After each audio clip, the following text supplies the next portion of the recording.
जाना है। पीटीआई रहनुमा फवाद चौधरी ने कहा है कि इलेक्शन के लिए रकम जारी ना की तो स्टेट बैंक गवर्नर को तौहीन अदालत में फारिग हो जाएंगे।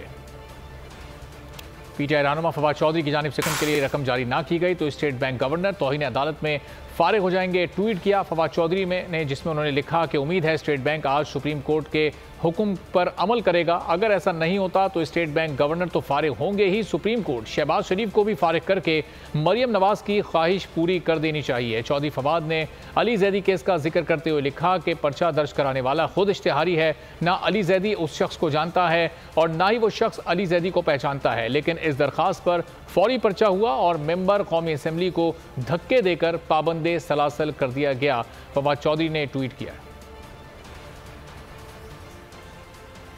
लाहौर हाईकोर्ट ने प्रोसिक्यूटर जनरल पंजाब को ऑर्डिनेंस के जरिए मुमकिना तौर पर हटाने के खिलाफ केस में